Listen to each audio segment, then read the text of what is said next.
Bonjour les amis, bienvenue de retour sur Histoire Reddit.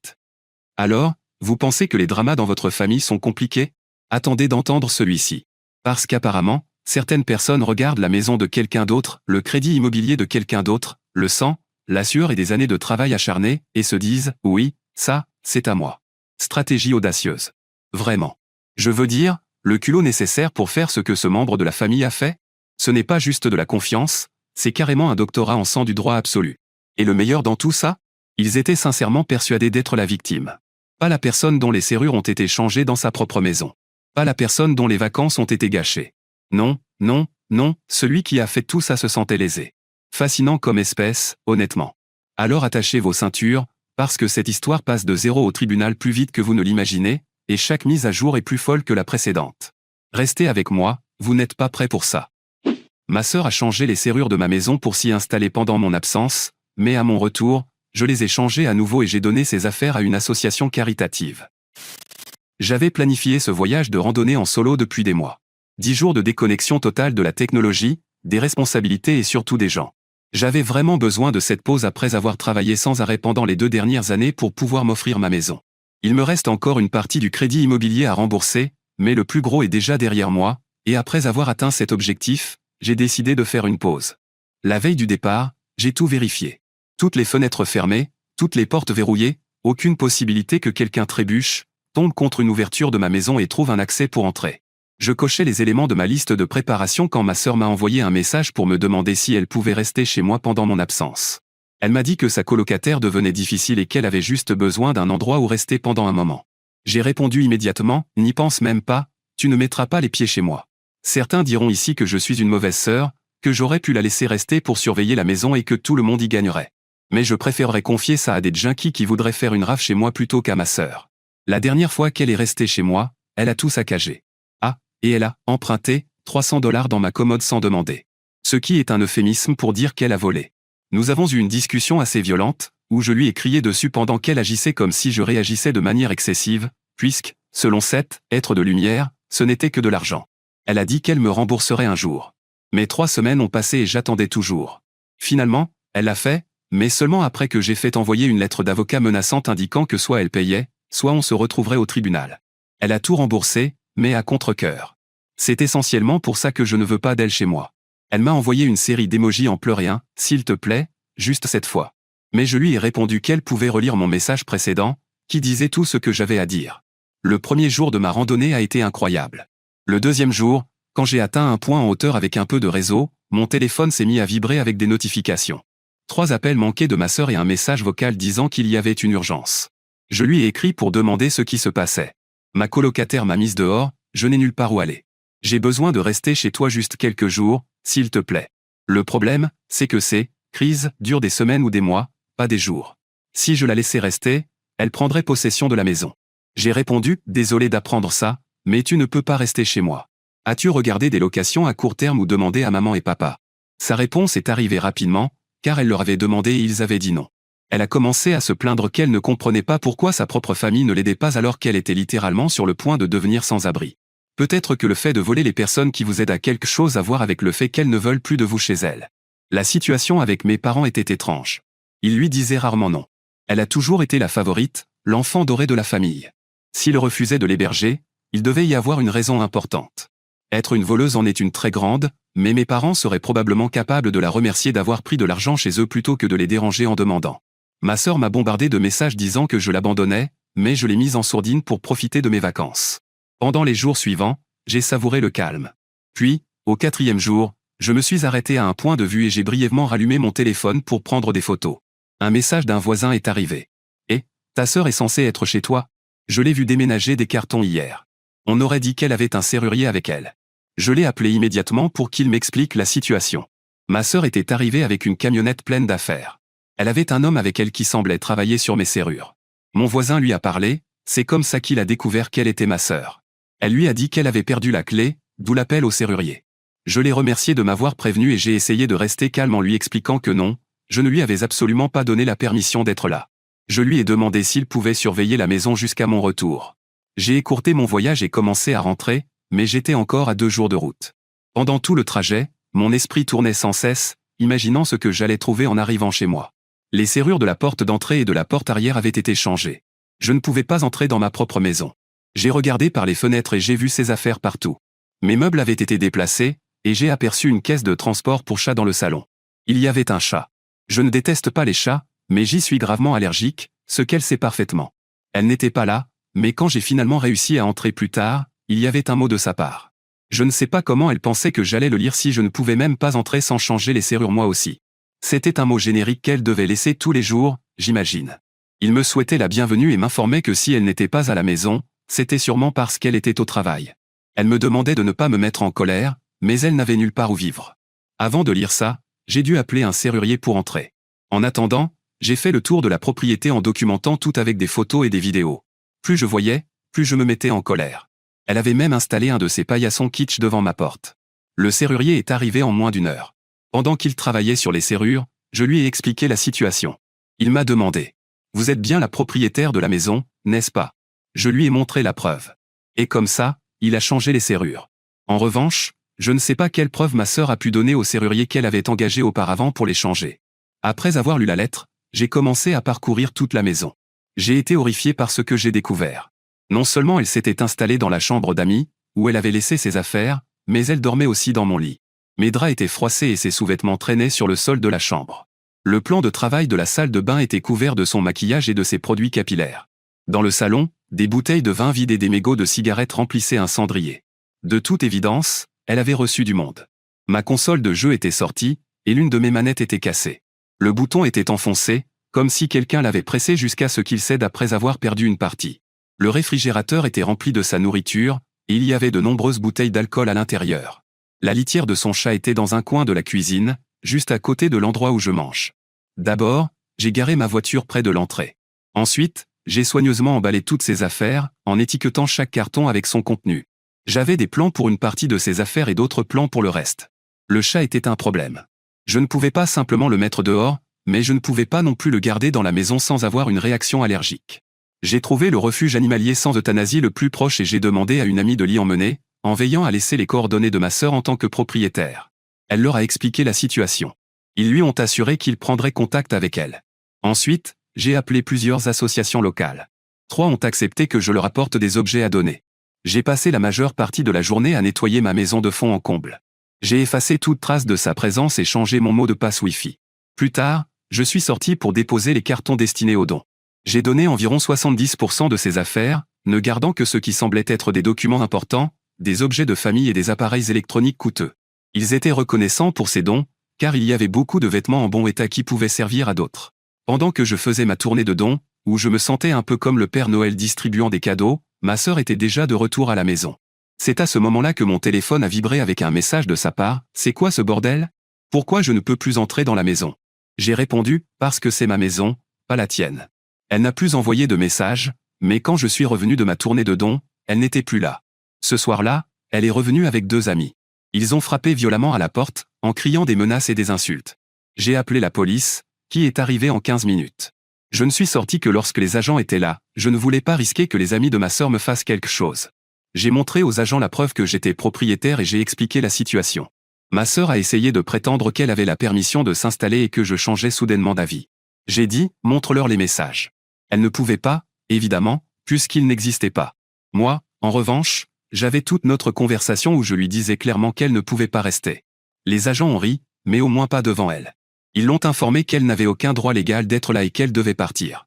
L'un d'eux a même dit : « Madame, changer les serrures de quelqu'un sans permission constitue une intrusion, et le propriétaire pourrait porter plainte. » Elle est partie, mais pas sans crier encore quelque chose devant les agents. Encore mieux, plus de témoins. Le lendemain, elle m'a bombardé de messages pour savoir où étaient ses affaires. Je lui ai envoyé l'adresse d'un box de stockage et le code d'accès, ainsi que les informations sur ce que j'avais donné et à quelles associations. Elle a alors commencé à écrire en majuscules : « Tu as donné MES à faire ? Tu es folle ? C'est du vol, je vais te poursuivre pour vol de biens. » J'ai répondu calmement : « Tu t'es installé sans permission pendant que j'étais injoignable, tu as changé mes serrures, tu as amené un chat chez moi en sachant que j'y suis allergique, tu as dormi dans mon lit sans être boucle d'or, tu as cassé mes affaires et tu es une idiote, estime-toi heureuse que je ne te poursuive pas. Quant à porter plainte, c'est une autre histoire. » Elle a continué à menacer d'action en justice, mais je savais qu'elle bluffait. Elle n'avait pas d'argent pour un avocat, et même si c'était le cas, elle n'avait aucun dossier. Si elle avait eu de l'argent, Elle n'aurait pas fait ce qu'elle a fait et nous aurait évité bien des problèmes. Ce même jour, je suis allé au commissariat et j'ai porté plainte contre ma sœur. Le lendemain, nos parents ont appelé. Ils étaient furieux contre moi. Comment peux-tu être aussi cruel avec ta sœur? Elle avait besoin d'un endroit où rester, tu l'as mise dehors et tu as donné ses affaires. Quand j'ai pu parler, je leur ai dit « Bonjour à vous aussi ». Oui, j'ai fait exactement tout ça. Ils étaient en colère parce que ce n'était pas ainsi qu'on traite une sœur, mais pour moi, c'était exactement ce dont ma sœur avait besoin. En plus, ils auraient pu l'accueillir chez eux et rien de tout cela ne serait arrivé. On ne peut pas faire plus simple que ça. Le refuge animalier a appelé pour dire que ma sœur n'avait pas répondu à leur tentative de contact concernant le chat. Je n'étais pas surprise. Elle avait probablement pris ce chat sur un coup de tête et ne voulait pas réellement s'en occuper. J'ai organisé l'adoption du chat par une collègue qui en cherchait un, en payant moi-même les frais du refuge. Ma sœur est maintenant chez nos parents, qui n'ont finalement pas eu d'autre choix que de l'accepter, puisqu'ils ne vont pas laisser leur fille préférée dormir dans la rue sans vêtements. Elle insiste pour dire que ce que j'ai fait est très mal, mais la vérité, c'est que je m'en fiche. Je suis épuisé, ma priorité n'est pas de savoir si mes parents ou ma sœur me considèrent comme la méchante. Si c'est le cas, ça m'est égal. Tout ce que je voulais, c'était me reposer, et je suis revenu de ce voyage encore plus fatigué qu'avant. En ce moment, j'ai besoin de me défouler, comme sur un sac de frappe. Peut-être que j'aurais dû laisser ma sœur rester quelques jours. L'ironie, c'est que si ma sœur avait été une colocataire correcte, sa colocataire ne l'aurait pas mise dehors. Je suis sûr que c'était le cas, connaissant ma sœur. Pareil pour mes parents, qui auraient pu l'accueillir à bras ouverts. Maintenant, ils doivent le faire de toute façon, sauf qu'elle se plaint encore plus que d'habitude. Eddie, je pense que donner ses affaires a été utile, même si certains ne le voient pas ainsi et disent que je suis allé trop loin avec ma sœur. Le message a été clair. Quand je dis non, c'est non, et voilà les conséquences de s'introduire chez moi. Je considère que c'est un bon message pour les personnes trop privilégiées. Si j'avais hésité et seulement été indulgente, comme si je l'avais laissée rester, elle m'aurait probablement déjà volé et la maison serait peut-être en feu. D'accord, c'est moi. Je dois faire une pause une seconde. Parce qu'avant de voir ce qui se passe ensuite, j'ai envie de dire quelque chose qui pourrait mettre certains d'entre vous mal à l'aise. Et honnêtement, ça me met moi aussi un peu mal à l'aise. Elle a donné 70% des affaires de sa sœur. Et oui, la sœur avait tort. Complètement, absolument tort. Là-dessus, il n'y a aucun débat. Mais arrêtons-nous une seconde sur ce chiffre. 70%. Des vêtements, des objets personnels, des choses qui ont pris des années à être accumulées. Disparues. Et je sais, elle a gardé les choses importantes. Les documents, les héritages familiaux, les appareils électroniques. Donc ce n'était pas une destruction irréfléchie. C'était calculé. Et c'est justement ça qui me fait le plus réfléchir. Parce que voilà la vérité inconfortable, quand quelqu'un qu'on aime nous blesse suffisamment, parfois notre réaction cesse d'être une question de justice et devient une question de douleur. De reprendre enfin le pouvoir dans une situation où on s'est toujours senti impuissant. Et je ne dis pas qu'elle a eu tort de le faire. Vraiment pas. Sa sœur s'est introduite chez elle, a changé les serrures, a amené un chat en sachant qu'elle y est allergique, et a dormi dans son lit. Ce sont des violations accumulées les unes sur les autres. Mais je pense que ça vaut le coup d'être honnête avec nous-mêmes. Il existait probablement une version de cette histoire où elle aurait tout soigneusement rangé dans un box de stockage. Et elle a choisi de ne pas le faire. Était-ce de la justice? Oui. Était-ce aussi un peu de la vengeance? Oui aussi. Et honnêtement, après tout ça, je ne lui en veux même pas. Mise à jour 1. Le lendemain de ma publication, je me suis réveillé sous une avalanche de messages. Ma sœur était passée en mode « guerre totale », publiant son histoire de victime sur toutes les plateformes de réseaux sociaux qu'elle pouvait trouver. Je jure qu'elle a dû créer des comptes sur des plateformes où elle n'en avait même pas, même si personne ne doit les lire. Elle affirme que je lui ai tendu un piège parce que je suis jalouse. Selon elle, je lui ai assuré qu'elle pouvait rester ici, puis j'ai attendu qu'elle parte travailler pour donner ses affaires et lui faire cette mauvaise blague macabre. Encore une fois, aucune preuve de ce qu'elle avance, juste un long texte où elle ne montre ni mes messages ni quoi que ce soit. C'est pour ça que les gens ont commencé à poser des questions, jusqu'à ce que je publie moi-même des posts remplis de preuves. J'ai fait un très beau post, dont je suis fier parce qu'il était très bien présenté, avec tous les messages, devant lesquels les gens se moquaient de ma sœur, et tout le reste. En guise de cerise sur le gâteau, j'ai ajouté le dépôt de plainte contre ma sœur. Si elle n'était pas déjà dans une mauvaise passe, environ 48 heures plus tard, elle a été arrêtée et inculpée pour intrusion et harcèlement. Ce dernier point concernait sa venue avec ses amis pour m'intimider. J'ai présenté tellement de preuves qu'elle va avoir du mal à s'en sortir. Même en déposant plainte, j'ai informé les agents que j'avais donné ses affaires. Apparemment, je suis dans une zone grise juridiquement, car comme il s'agit d'une intrusion dans mon domicile, je peux faire ce que je veux de ces biens, même les plus chers. Mais je ne suis pas aussi mauvaise que certains commentaires le disent, et je n'ai donné que les vêtements. Cela pourrait devenir compliqué si ma sœur parvient à prouver que je lui ai donné la permission de rester et que je lui ai tendu un piège. J'imagine déjà le juge rire quand elle ne pourra rien prouver et qu'il lira les messages où je lui dis clairement qu'elle ne peut absolument pas entrer chez moi. Elle m'a appelé depuis la prison. Je n'avais jamais reçu ce genre d'appel, mais c'était presque drôle d'entendre « Vous avez un appel depuis la prison de… » puis sa voix hystérique annonçant son nom. Ou quelque chose comme ça, je ne me souviens plus très bien. Je me rappelle juste avoir pensé que ça allait devenir intéressant, et j'ai accepté l'appel. Elle était complètement hystérique, me suppliant d'abandonner les charges. Je lui ai dit « Je ne peux pas faire ça, ce sont les conséquences de tes actes. » Elle continuait à crier, mais je pense qu'un agent a pris le téléphone et coupé l'appel, parce qu'on l'entendait encore parler au loin. Je ne pense pas qu'elle aurait raccroché volontairement. Mes parents m'ont appelé ensuite, furieux de ce que j'avais fait à la famille. C'est bien qu'ils aient mentionné ça, parce que maintenant qu'ils appelaient, je voulais leur dire que je ne faisais plus partie de la famille. Ou du moins, plus avec eux, mes parents et ma sœur. Cela les a fait un peu réfléchir, parce qu'ils ont finalement admis qu'ils ne pouvaient pas défendre ces actes, mais qu'elle avait déjà appris sa leçon et que cela devenait excessif. Je leur ai répondu que ce n'était rien, puis j'ai raccroché. Je n'ai plus eu de nouvelles pendant un moment.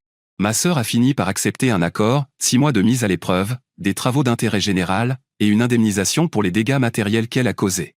Elle doit aussi rester à au moins 150 mètres de ma maison, de mon lieu de travail et de moi-même. C'est grâce à sa tentative d'intimidation.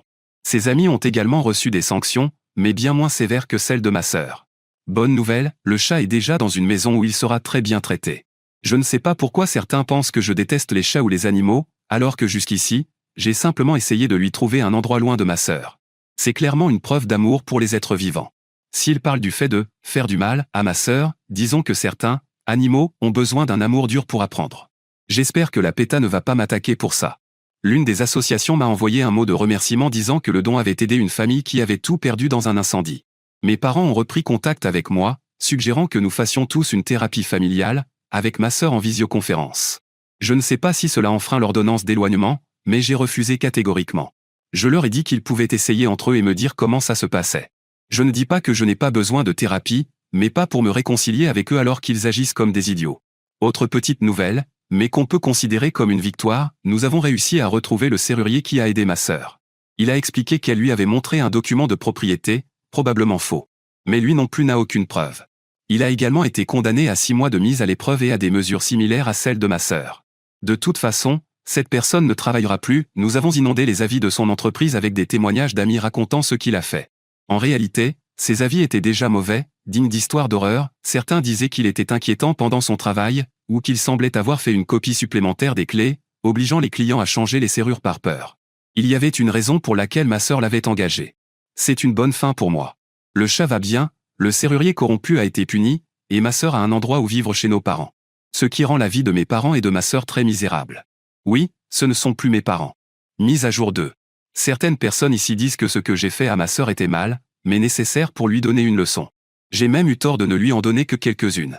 Elle est une créature d'habitude, et la mettre dehors et appeler la police n'a pas suffi, il lui fallait encore plus. Parce que ce qu'elle a fait maintenant n'est pas le comportement d'une personne privilégiée réhabilitée, mais celui d'une personne privilégiée au sommet de sa forme. Si vous vous souvenez où j'en étais, ma sœur vivait chez nos parents, son chat avait un bon foyer, et mes parents devaient supporter ma sœur. Le chat va toujours bien, tous ses vaccins sont à jour et il a largement passé ses visites chez le vétérinaire. Un animal sauvé, un autre à sauver. Le seul problème, c'est que ma sœur est bien plus difficile à sauver quand elle enchaîne les bêtises les unes après les autres. Ce n'est pas comme si on lui faisait une injection, quelques antibiotiques, et que son attitude de personne privilégiée disparaissait. Pour ça, il faudrait des électrochocs, des médicaments puissants, ou peut-être la prison. On va découvrir si la méthode utilisée a un effet sur elle, car c'est justement cette dernière option qui lui est arrivée. Ma sœur a décidé qu'elle voulait récupérer ses affaires et a obtenu les adresses des personnes qui les avaient reçues pour aller les voler. Oui, ma sœur est descendue assez bas pour voler des gens dans le besoin. Elle aussi aurait besoin d'aide, mais plutôt pour son cerveau, si elle pensait que c'était une bonne idée. Elle a eu un moment de lucidité, car elle savait qu'elle ne pourrait pas garder des objets volés. Donc, après les avoir récupérés, elle les a détruits pour que personne ne puisse en profiter. Cela ne l'a pas empêchée d'avoir des ennuis, elle n'est même pas passée discrètement la nuit. Elle s'est présentée chez les personnes qui avaient reçu ses affaires, puis les leur a prises. Pas tout, seulement ce qu'elle trouvait sur place. Elle arrivait avec l'excuse qu'elle voulait aider, qu'elle voulait voir si ses affaires leur avaient été utiles, et quand ils les lui montraient, elle les prenait et partait. Ils ont porté plainte, et elle a été arrêtée. Mais comme elle était encore en période de probation, vous savez déjà où elle est maintenant. Elle va devoir purger une peine d'1 an dans une prison à sécurité minimale, mais ce n'est pas joli à voir. Je me demande si nos parents seront contents de ne plus la voir à la maison. Comme vous pouvez le constater, je parle toujours d'eux comme de ses parents, parce que nous ne nous parlons toujours pas. Quand j'ai appris tout ça, par l'un des endroits où j'avais fait des dons, j'ai organisé une collecte de nouvelles affaires pour les remettre aux personnes que ma sœur avait volées. En gros, mes amis et moi avons cherché des choses dont nous n'avions pas besoin dans nos placards, ainsi que chez toutes les personnes auxquelles nous pouvions penser. Par exemple, mon voisin, le même qui m'avait prévenu pour ma sœur, a participé. Tout le monde a donné quelque chose. Nous avons pu rassembler pas mal d'affaires.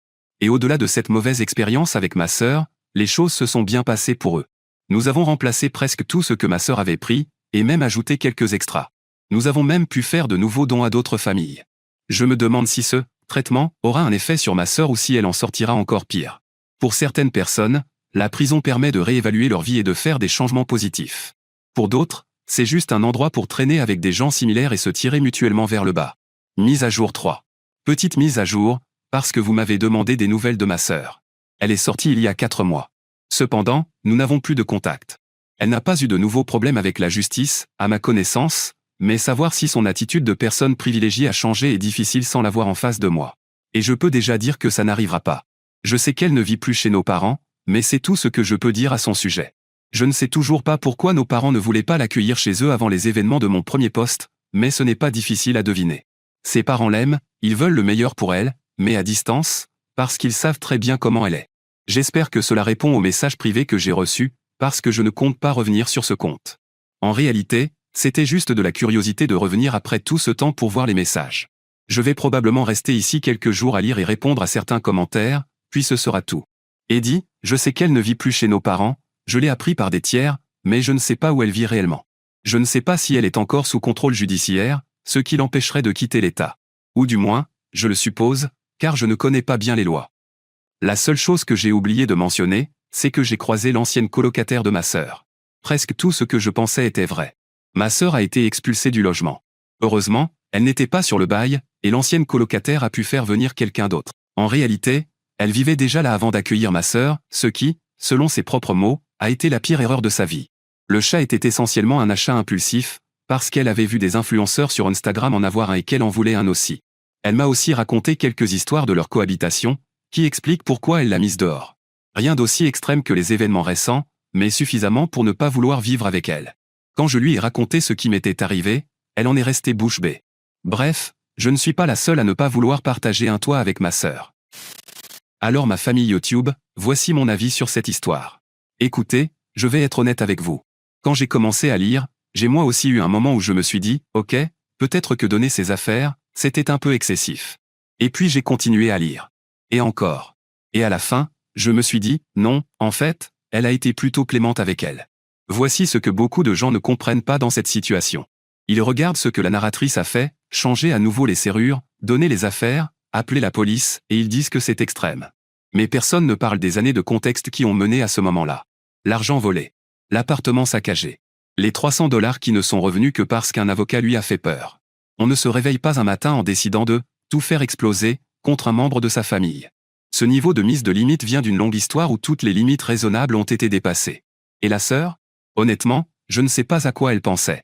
Enfin si, elle ne pensait pas. Parce que c'est ça, le problème avec les personnes chroniquement privilégiées. Elles ne pensent pas aux conséquences parce que les conséquences ne sont jamais vraiment tombées avant. Les parents ont toujours atténué le choc. La famille a toujours rattrapé les choses. Jusqu'au jour où quelqu'un ne le fait plus. Et soudain, CEX les victimes. Ce qui m'a le plus marqué, ce sont les 2e et 3e mises à jour. Elle a volé des bénéficiaires d'une association. Des gens qui avaient tout perdu dans un incendie. C'est là qu'on comprend que ce n'était pas juste une personne désespérée prenant une mauvaise décision pour survivre. C'était un schéma. Une personnalité. Maintenant, la leçon ici, et je pense qu'elle est vraiment importante, c'est la suivante, être lié à quelqu'un ne signifie pas être responsable de lui. L'amour et la responsabilité peuvent coexister. On peut tenir profondément à quelqu'un et quand même dire « non, pas chez moi, pas avec mes affaires, pas à mes dépens ». Ce n'est pas de la cruauté. Ça s'appelle poser des limites. La narratrice n'a pas détruit sa sœur. Ce sont les propres choix de sa sœur qui l'ont fait, encore et encore, pendant des années. Et parfois, la chose la plus bienveillante que vous puissiez faire pour quelqu'un, c'est de le laisser faire face exactement à ce qu'il a mérité. Alors les amis, partagez vos pensées dans les commentaires ci-dessous. Et merci d'avoir été avec moi aujourd'hui sur Histoire Reddit. N'oubliez pas de liker et de vous abonner. On se retrouve dans la prochaine vidéo.